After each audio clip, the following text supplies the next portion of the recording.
Welcome to Community Cop. I'm here today with my two co-hosts. First of all, my name is Julian Harper. And again, I'm here today with my two co-hosts. First of all, Noel Leader. Peace, family. Second of all, Michael Grays, aka Big Mike. Namaste. And as you know, we always have our historical piece from our in-house historian, Michael Grays. I know, Mike, in 1966, the Black Panther Party was formed on 10/15/66. Yes, it was formed in Oakland, California. Certainly the co-founders were Huey P. Newton and Bobby Seale, two great men in their own right.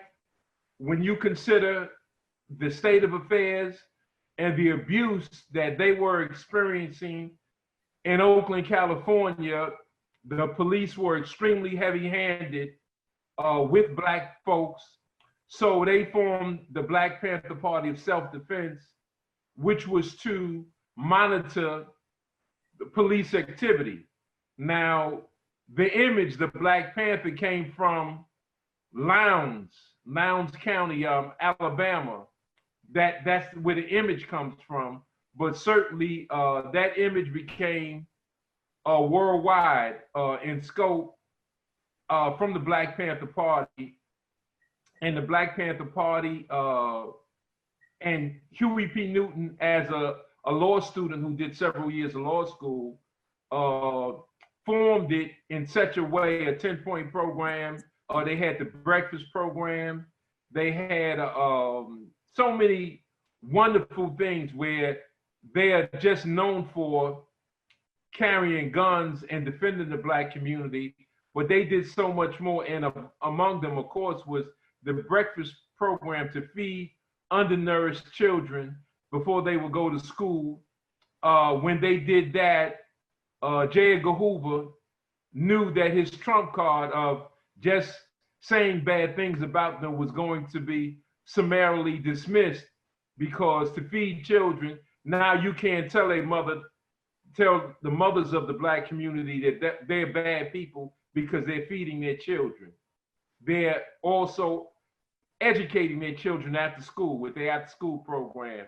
And then to do things like to have acupuncture and things to treat drug addicts. It was phenomenal. So in any event, you know, if there wasn't a Black Panther Party, we would have had to have formed it, because they were so necessary and so on time. And long live that spirit of the Black Panther Party, the original Black Panther Party for self-defense, because it was necessary and it was on point.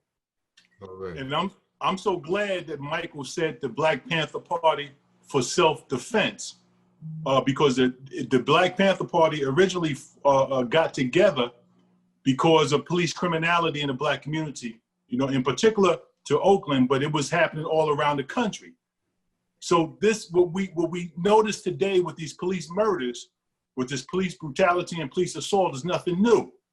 Huey P. Newton and the brothers that assisted him, Bobby Seale, and all the young brothers and sisters that came around to organize the Black Panther Party, did so because they recognized the criminality of police departments in Oakland, California. Police murders, police assaults, false arrests, et cetera, et cetera. As Michael stated, they then expanded to a whole lot of other services for our community, you know, the breakfast program, et cetera, et cetera.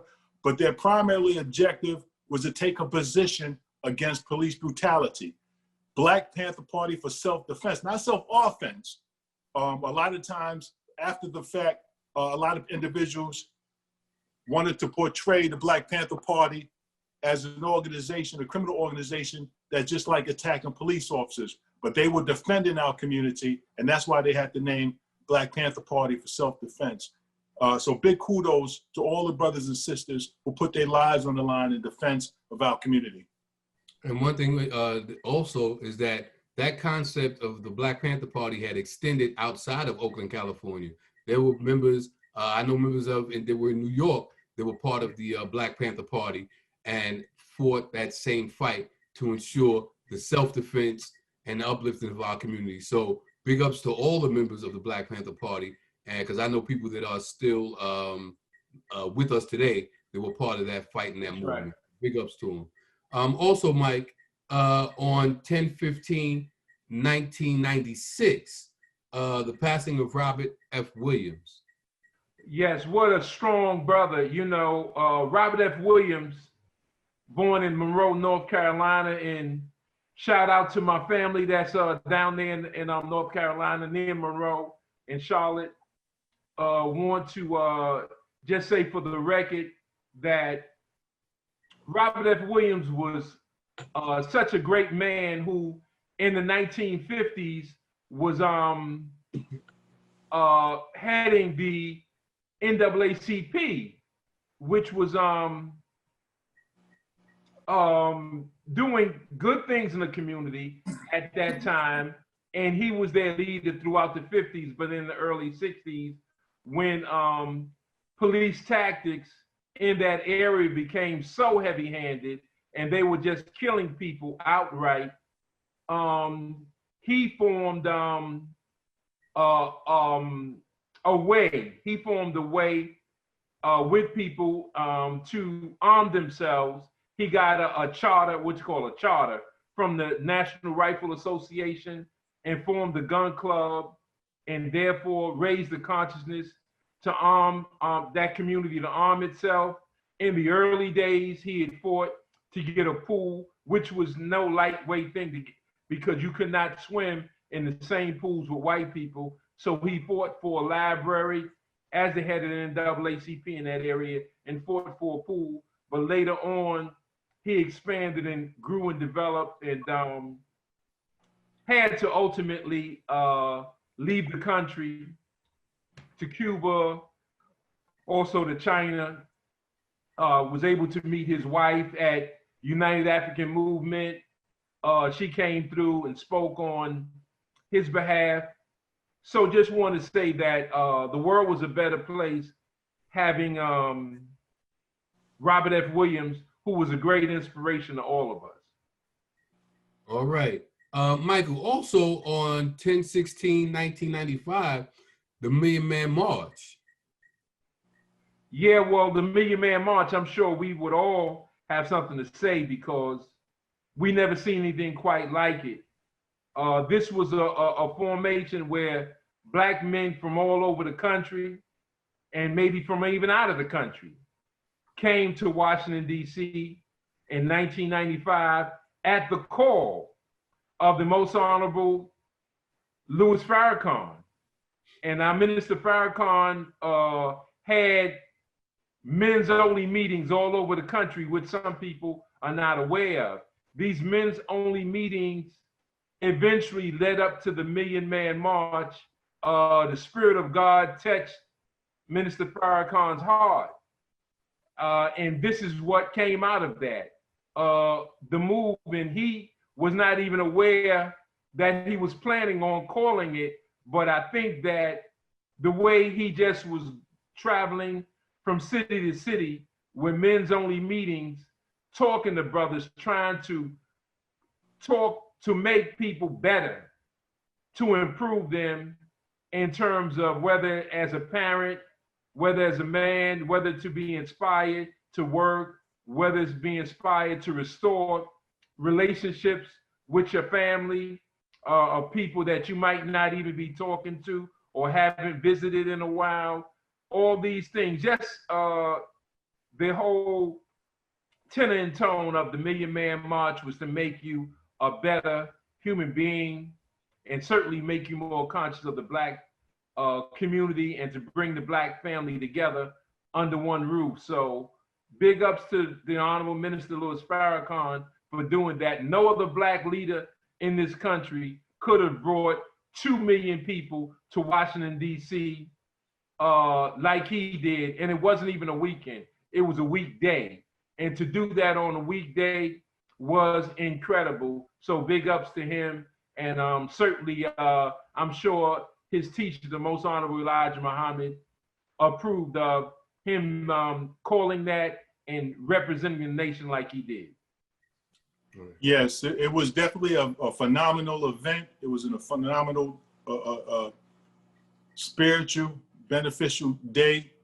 It was, as Michael said, the gathering of over 2 million black men, primarily black men. And the only reason why I was successful was because of black radio and black personalities who pushed it. You know, there was, if I know you remember Mike and Julian, that prior to the event, white media had muted promoting it. You heard nothing on white radio, white TV. It was total silence. But black radio personalities, Bob Law, Tony Brown, individuals like Donald Shields, Reverend Shields in New York City, pushed the concept of the Million Man March and promoted it and encouraged brothers to attend this event. So I always use that date and that event as a demarcation for the ratification and dismantling of black radio. I think they're enemies who sat back and observed the power and the influence that these personalities had, you know, to encourage and to ignite and inform us. They took note of that. And ever since that point, and years later, you've seen less and less, fewer and fewer black radio stations, black radio programs, black television programs. And, you know, this may be the world according to Noel Leader, but I always use that mark as a point when I look at the dismantling of effective black radio stations, which today we basically have none, at least in New York. And I think we'd be less than naive to think that the enemies of black elevation, the enemies of black unity, didn't sit back and say, listen, how can one man make a call for black people from all around the country to come and meet in Washington, D.C. on a weekday, and they come? Listen, the enemies of our people didn't take that as a small thing. That was very significant to them, and that was very problematic to them. So it was a monumental event, a phenomenal event for us and for our community.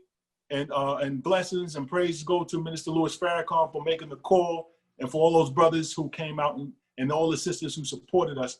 But I always looked at it and I always took note of what happened afterwards as it relates to the dismantling on those individuals who helped Farrakhan to bring 2 million black men to Washington, D.C.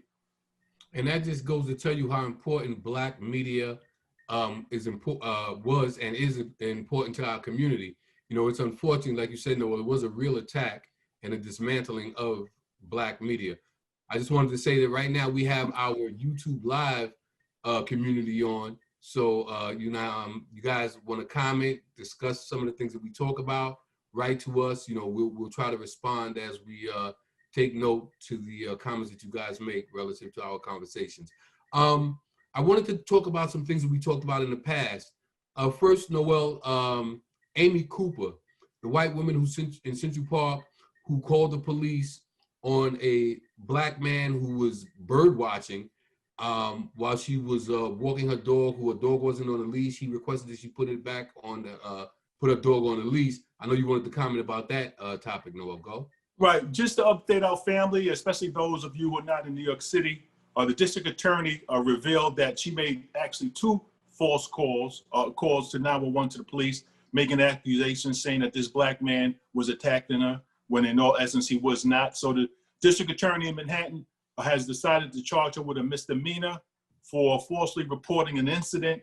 You know, I don't anticipate her being being locked up. She'll probably get public, you know, service, some hours of community service. But we just wanted to update our community that she is being charged and prosecuted for a misdemeanor in that particular case. And I think all these instances where white women and others have made false calls on African-American men in particular, and children and women as well, should be charged and prosecuted. So we'll keep the family updated on that particular case. Okay, absolutely. Also, Michael, another update, the Breonna Taylor case. You know, there was a investigation into the shooting by the investigators in Louisville of her murder, her killing.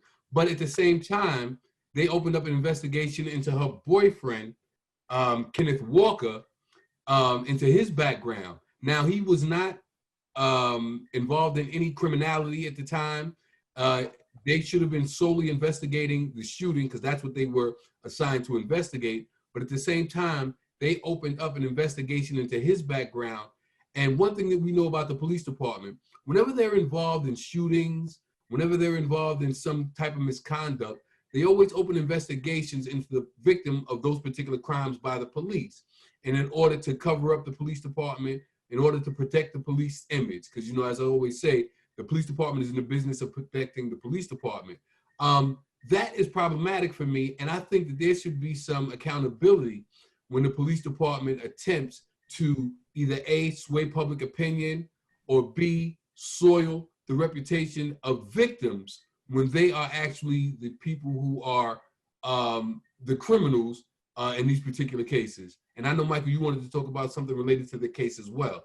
Yeah, just wanted to just say for the record that quite a few people asked me why did I juxtapose Daniel Cameron, who's the Attorney General of Kentucky, with Robert Abrams, who was the New York State Attorney General under Mario Cuomo. Well, I did that because they did similar things.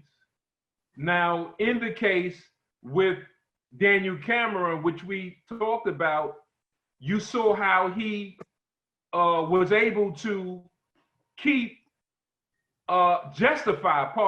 able to justify not charging the police officers in the death of Breonna Taylor merely because of a warning shot, which he claimed was shot at the officer. Consequently, everything goes. So he's saying that their behavior was justified. Consequently, no review of their conduct should be administered because of that warning shot. Now, that's what he used. And he led people from the truth, where he is supposed to be the finder of facts, the finder of the truth. He was able to negotiate his way out of being that, the finder of facts. Now, in the case of Robert Abrams, he did the same thing, because we're talking about an outdated grand jury process. Robert Abrams could have asked the pertinent questions, which would have charged 6 white men with the rape and abduction, kidnap of Tawana Brawley. He had the very mailman who saw her abduction in the grand jury process. He did not ask, did you see Tawana Brawley abducted, pulled into a vehicle and whisked off? He didn't ask him that. He asked him about her address, delivering to mail in her area that she lived. He did not ask the question about, because the information was there, about her description of the vehicle and characters of the license plate, which he saw. So that information would have led to an indictment of the very people involved, district attorney, at ADA, the son who was the head person of the state police, his son was involved. So it was just law enforcement and lawyers, powerful white men involved in her rape, and he was able to exclude them from an investigation by not asking the person who saw it. So this is why I said what Cameron did a couple of weeks ago is no different than what Robert Abrams did. Robert Abrams was able to write a report after the grand jury. He wrote a report saying that the grand jury called the Tawana Brawley matter a hoax, said it was concocted.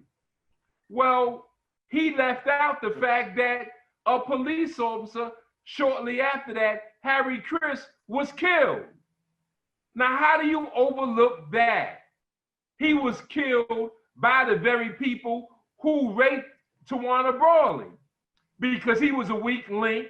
He had guilty feelings. He was weak, and he wasn't as callous and cold as the rest of them, because he did not follow his orders, which was to kill her after they raped her over a 3-day period. They were supposed to kill her, put her in the garbage bag, put her in the garbage receptacle, so that when those big trucks just back up and just turn the thing over and flip it into the big truck, you would have never seen or heard from Tawana Brawley again. But the last minute, he bailed out and refused to do it. Consequently, Robert Abrams did not inquire into Harry Crisp's death, even though he was mentioned as one of the people involved. So you had to do so much dirt to keep their names out of this, and he in turn attacked the Tawana Brawley's family, the mother and the aunt Juanita. He attacked both of them and attacked Tawana Brawley too, and even put out a warrant for Tawana Brawley's arrest, a 15-year-old girl who was raped. Now, he was able to say it's a hoax because the white man has always said that anytime a black woman accused a white man of rape, it's always been a hoax. She's always lying. Yet look at all of us. If you look at all of us in a room when we all get together, we're every complexion under the sun. White men have been raping us, raping black women for centuries, and raping black men too. But that's a whole nother conversation right now, because that history is there too. You know, the little children during slavery time, and even after that, that was allegedly bed warmers. That's a whole history. But again, Robert Abrams systematically was able to get these prominent white folks who was tight with Governor Mario Cuomo. They knew him personally, and he was able to exonerate them the same way Daniel Cameron was able to exonerate the people involved in the death of Breonna Taylor. All right. Noel, we were talking earlier about these white militias, and there's been a lot of reports in the media of some instances of these militias showing up at protests, and there's been a multitude of things, and even relative to the threats and attempted kidnapping of a governor. What about these threats from these white militia groups?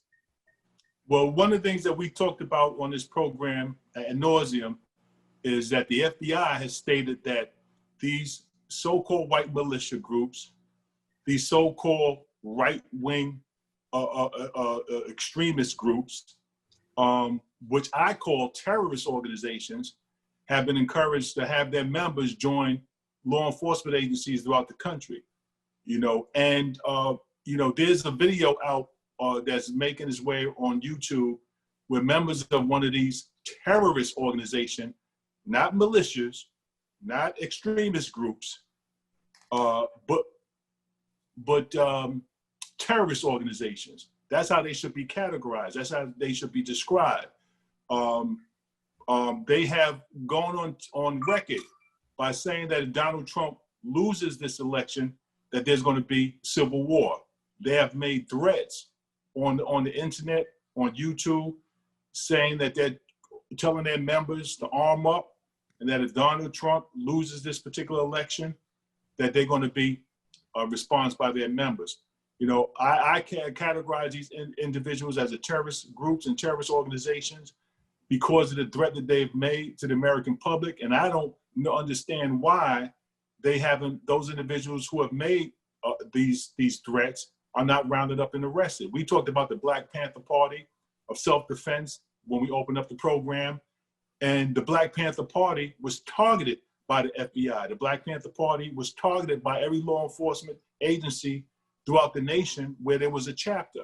Yet these organizations, these groups, you know, categorized in the white media by law enforcement agencies as militias or extremist group or far-right groups, they're terrorist organizations, and they've made threats of bodily harm against other American citizens if Donald Trump loses. And I think it's preposterous that they're not rounded up as they was done in the Black Panther, as members of the Black Panther Party, that they're not rounded up, or if Muslims, have made similar threats to American people. And I ask you and Mike, can you imagine if a group of an organization of Muslims have made similar threats to the American public, saying that if this didn't happen or if that didn't happen, they were going to arm up their members and call for a civil war in America? Can you imagine what would happen to these members, to these organizations? So I think it's preposterous, Julian, that organizations such as the Boogaloo Boys, the Proud Boys, and other terrorist organizations, not far-right groups or militias or extremist groups, terrorist organizations are allowed to make terroristic threats against the American public, and they're not rounded up and arrested. Yeah, but see, Noel, part of the problem I have with this is the connection that these groups, these terrorists, have with law enforcement.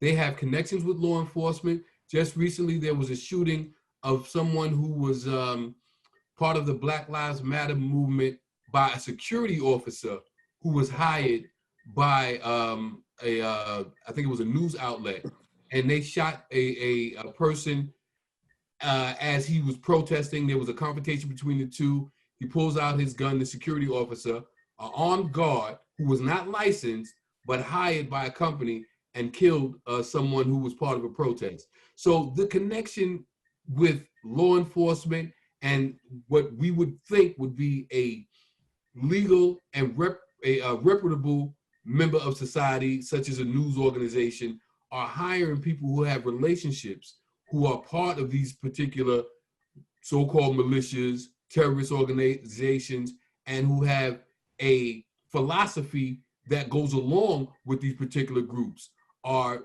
involved in some of the normal operations of our society, albeit law enforcement and so-called legal security. Mike? Well, certainly I would just add to that the fact that whether it's Proud Boys, Rise Above movement, Boogaloo, Wolverines, all these various types, they are not investigated fully, even though the FBI, Department of Homeland Security, has said they represent the greatest threat to America. Consequently, you have a situation where they are allowed to grow, develop, and recruit, whether online or offline, have major meetings, train in some cases on Army bases. And then when they do ultimately kill Black folks, they don't do a real investigation to find out who their affiliates are.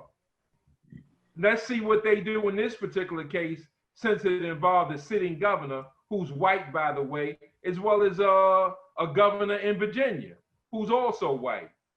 Now, the sheriff, it was interesting that the sheriff has been caught being a part of the Wolverines.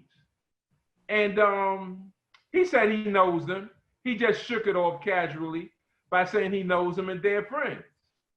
And then he was asked point blank about them conspiring to capture and kill a sitting governor. And he said, well, maybe they were going to arrest her, a citizen's arrest. Now, where did that come from? He said maybe they were going to arrest her. Maybe they viewed her actions in shutting down stores, shutting down businesses because of COVID-19. He said maybe her actions were unconstitutional. Consequently, they decided on making a citizen's arrest. This is coming from a sheriff who's knee deep in all of this. For him to have the temerity to say something like that, there should be automatic demands.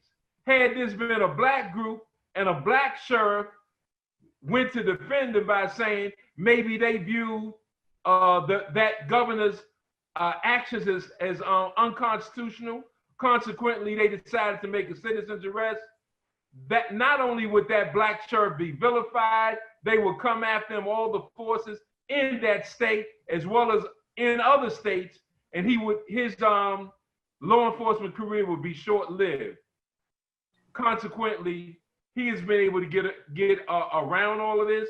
The other sheriff who was talking about black folks should not be able to produce children, that they should be warehoused. He still has a job.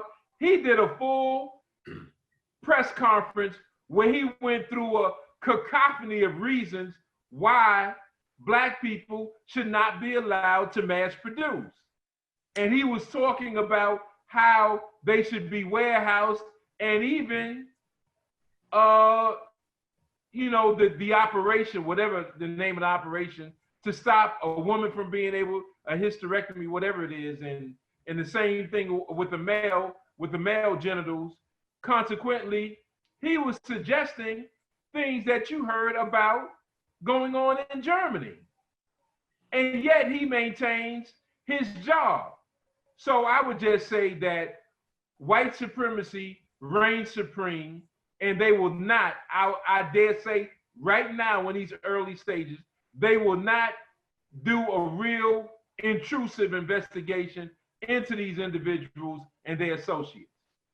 Well, Michael, one of the things that the FBI has determined through the investigation is that a lot of these white supremacist groups are infiltrating law enforcement entities. They are infiltrating police departments and even the FBI. So when we see these, and I'm going to use this term, when we see these law enforcement sympathizers, I think it's even deeper than just being sympathizers when it comes to being part of these militias and their ideology. I think that they are supporters. I think that they are sometimes even members, and they allow these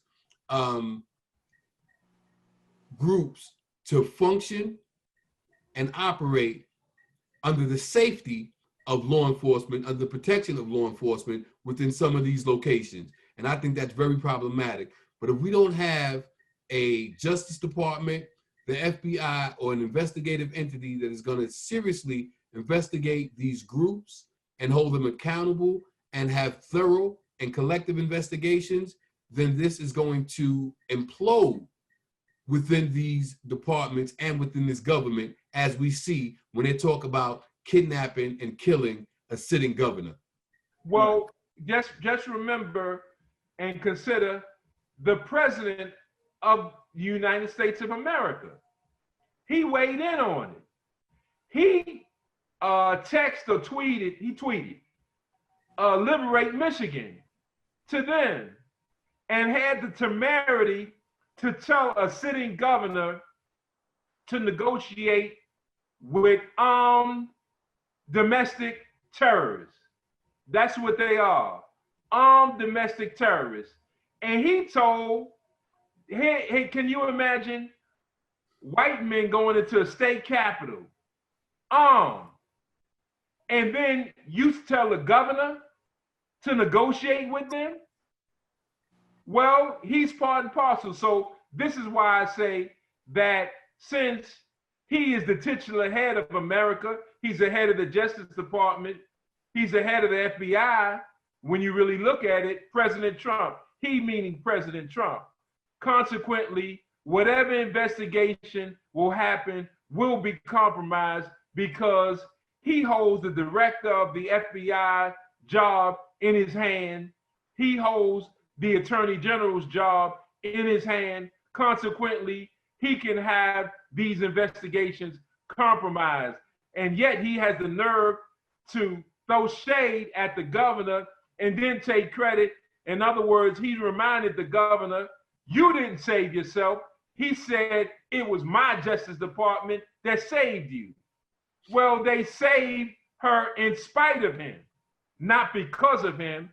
And because when the attorney general was asked about it, he said he didn't know anything about it. Consequently, it was those FBI agents on their own initiative doing their own job, which they're supposed to do, that captured these individuals, all 13 of them. Right, yes, and that's what I wanted to mention. There was 13 individuals recently arrested for conspiracy to kidnap Governor Gretchen Whitmer of Michigan, who's the governor of Michigan. They had plotted and planned to kidnap her. They had plotted to take out Ralph Northam, who's the governor of Virginia, and also to kill police officers, all under the guise initiating a civil war. That was their probably objective. These individuals are alleged to come from the militia called Wolverines, Right. and it's a terrorist organization. I don't even like the term militia. You know, right in lines with groups like Al-Qaeda or ISIS, you know, but these individuals are described as far-right groups or militias, et cetera, and they're terrorist organizations. So this week, 13 individuals was arrested in an attempt to kidnap the governor of Michigan. And as Michael said, the Barry County Sheriff, Dar Leaf, when asked questions about this particular incident, made statements that because he was previously caught on stage with some of these individuals that were involved in this particular plan during an American Patriot rally that they had. And he had said they had been nice to me and respectful. He said a lot of people are angry with the governor and want her arrested. And so they had, you know, so maybe they were trying to make a citizen's arrest, you know, so he's questioned the fact that this might not have been a kidnapping, as Michael stated. So in other words, he's offering an excuse. He's a sympathizer. And as you stated, Julian, many individuals, unfortunately, in law enforcement around the nation are sympathizers with these white extremist terrorist organizations and their members. And as I stated, that's how they have to be defined and described, but frequently they aren't in the white press and in the white media. They are terrorists, and they are threatening the American public with death and physical and bodily harm. As Michael stated earlier, the FBI has concluded that they're a threat to this country. Yet the response by law enforcement organizations from the highest FBI on down to local police jurisdictions are not strong enough in response to these individuals. I stated earlier, as we talked about the Black Panther Party, or you have to look at the COINTELPRO that was organized by J. Edgar Hoover and FBI against members of the Black Panther Party to neutralize them or to take them out. And they were very effective. But as it relates to these terrorist organizations in this country who are publicly, repeatedly walking around with AR-15s and dangerous weapons, these individuals walk around free, you know, spewing hatred, threats, and there's the response by law enforcement entities is minuscule, you know. So I think it's very problematic. We'll see how this particular case is going to filter through of the rest of these 13 individuals. As Michael said, the response from the president is not sufficient, you know, and it wasn't strong. It definitely wasn't strong. And but I think our community, you know, ought to be alarmed. I think those leaders in our community, be it elected, social, political leaders in our community, ought to be more vocal against these organizations, these terrorist organizations and their members. And I think that we ought to have to be vigilant in terms of organizing and responding to what they're threatening throughout this nation. Noel, I have to adamantly disagree with you, brother. Adamantly. You said that the FBI isn't strong enough. Oh, they're strong enough. And I believe they're strong enough. They just don't have the desire. They don't have the will, and they don't have I'm trying to think of another word, but I'll leave it at the desire and will to conduct these investigations, because they have the tools, they have the investigators, they have everything they need to conduct thorough investigations into these groups, to make the arrest, to develop a strong enough case. They have everything they need. As you stated, they murdered members of the Black Panther Party, and they didn't conduct an investigation where they were going to make arrests. But in these particular cases, they have obtained enough information to conduct arrest, prosecution, and sentences in these particular cases. So I think that they have the strength. They just don't have the desire. Well, let me quickly say that I don't think I said they're not strong enough. I think I said the response is not strong enough. But if I said they're not strong enough, surely you know I know they are. And it's not a lack of, it's not a, so you're not disagreeing with me. Right. If I said something incorrectly, which I thought I said, that the response is not strong enough, because they definitely have the tool, they just don't have the will.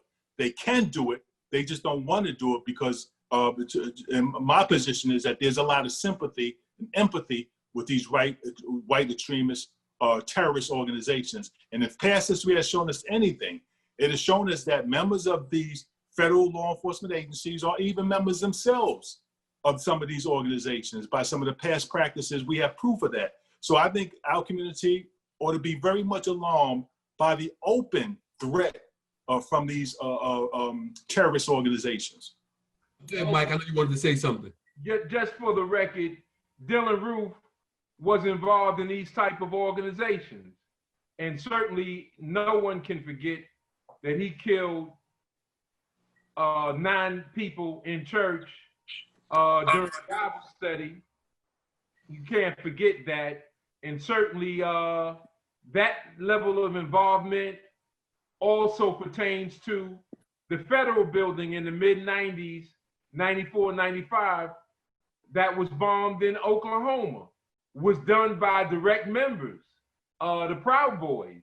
So you're talking about an organization that spans probably at least 30 years or more. And they've been allowed to exist even after having bombed the federal building in response to what happened in Texas. So I would just say that, again, you have a situation where there's a lack of real, true investigations and making arrests that's involving these domestic terrorists. Well, Michael, and one of the things that I've noticed is that these guys are connected. These militias and these domestic terrorists, they are connected. They were reaching out to other groups to assist them in their plot against this governor. So, you know, we can't think that this, and I don't want our audience to think that these are a group of 20, 30 guys that decided to get together, form what they want to consider a militia. This is a collective operation. There are people that are in different states that they communicate together. They have the same philosophies.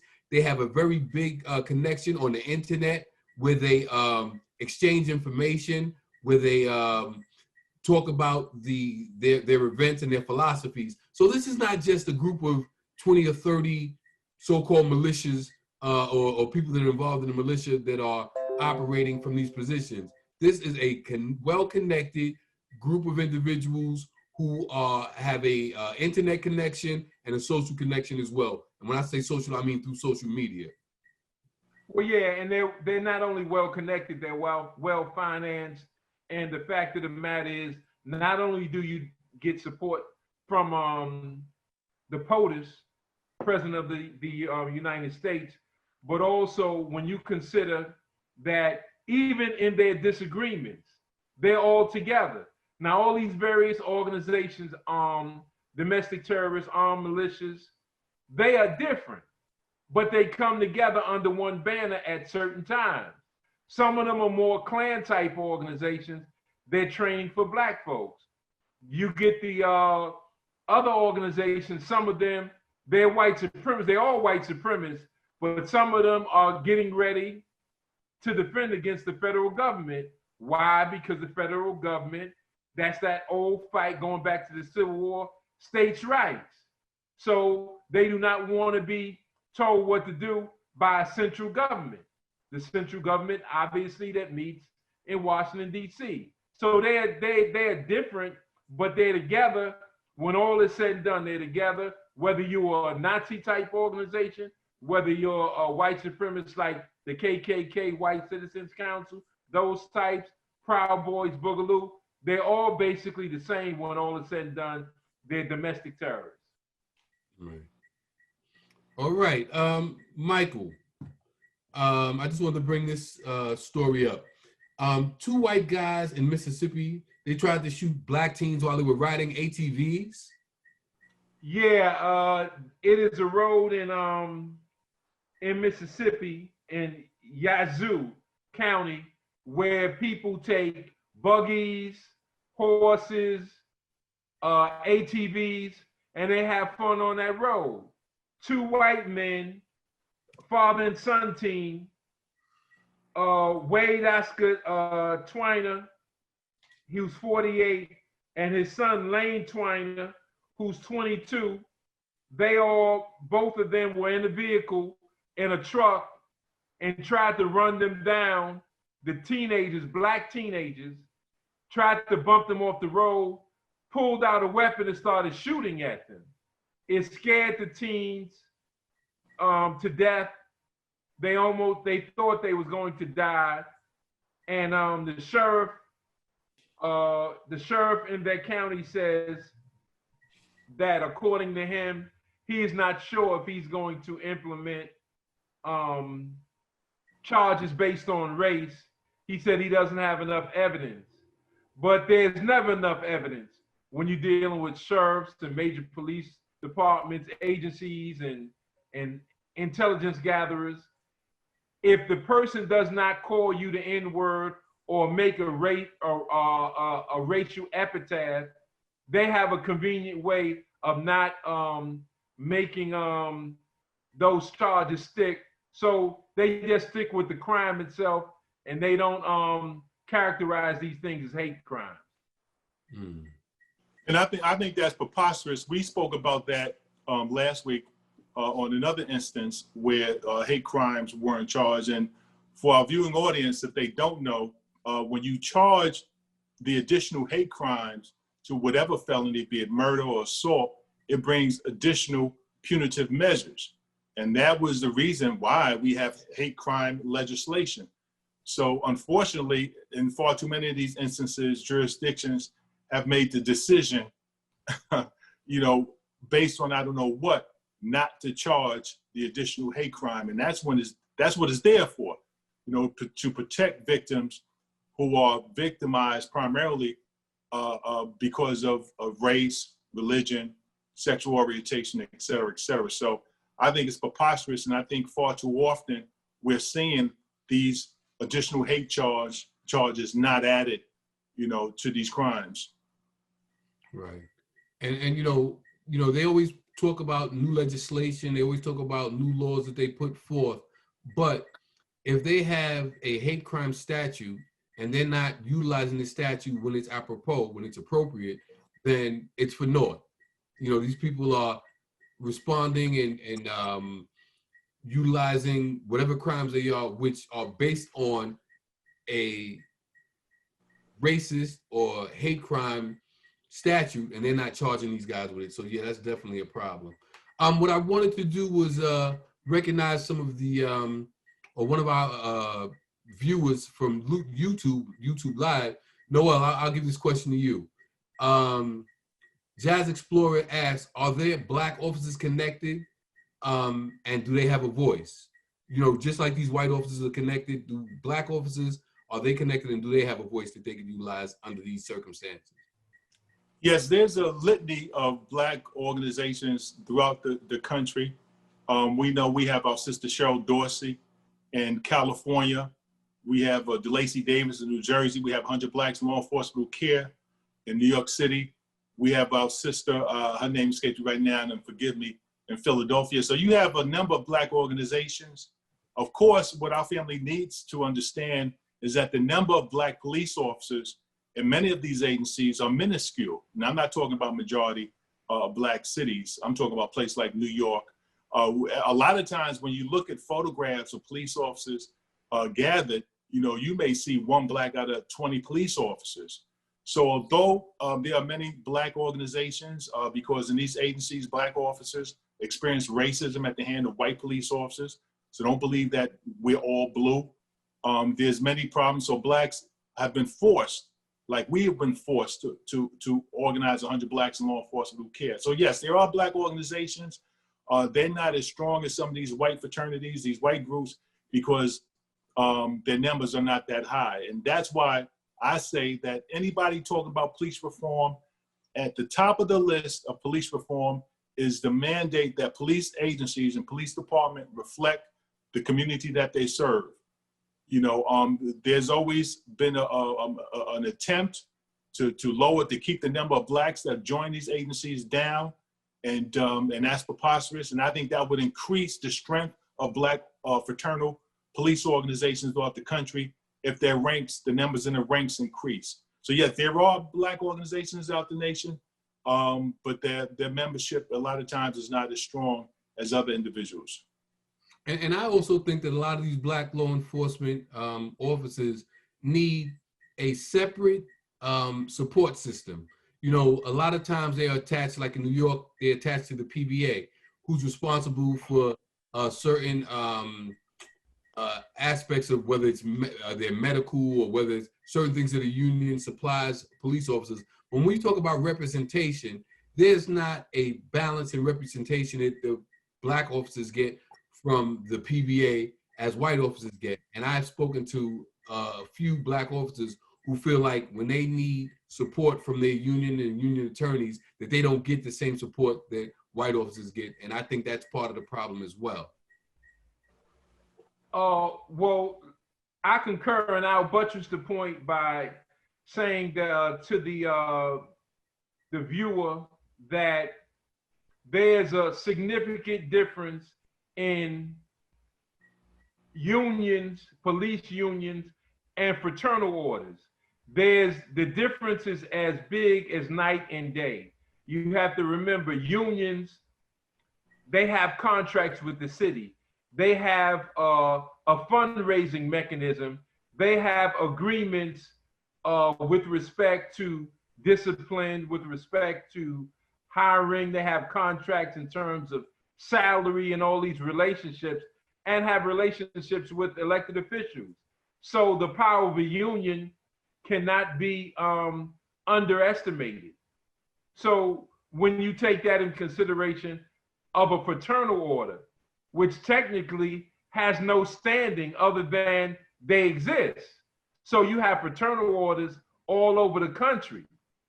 But however, there's a big difference when you have contractual connections with the city, with the mayor, and you actually enter in those negotiations in terms of salary and other things that are afforded to the union. So some mayors have broke unions by disallowing their ability to gather funds and other ingenious ways to break the backs of unions. So as you go further south, you'll see that they're not unions. That's why the FOP, Fraternal Order Police, is so strong, because it connects all of those police agencies that do not have a union. They will be the union for them. So just take that into consideration, and maybe some people won't be as harsh on black individuals that are in these agencies, because you don't have the same connection that the Irish and Italians have. You just don't, because these unions that were formed, many of them well over 100, 150 years ago, there's a whole different mindset with respect to everything, from the way they recruit, from the way they gather funds, and the way they politically arm themselves and become powerful. So there's a big difference. And one little note to add to that would be, I remember quite vividly in a courtroom when Peter Del Debbio, a white police officer, shot Desmond Robinson, putting 5 rounds in his back. By God's grace, Desmond Robinson did not die.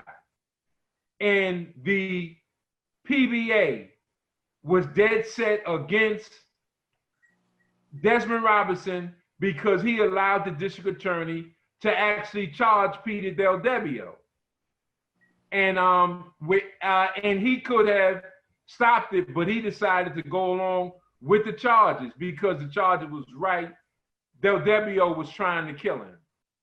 By those additional 2 rounds, he shot him with 3 rounds in the back. When Desmond Robinson went down, he stood over him with a 5-shot revolver and put those last 2 rounds in his back. And the PBA stood for the white police officer who was off duty at the time. Desmond Robinson was on duty, and they had no problem standing by the white officer.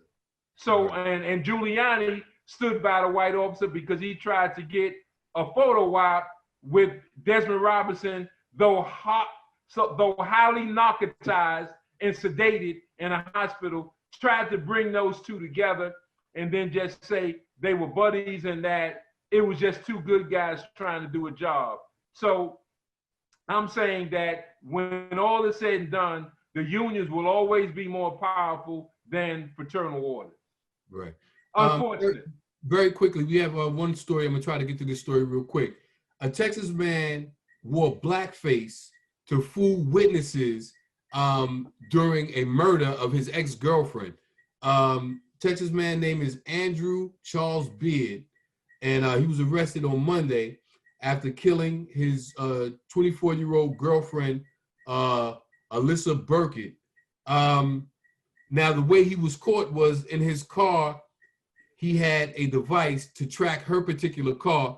And when the police did their investigation, they found this device, and they also found a black foundation, a liquid foundation that he used to cover his face.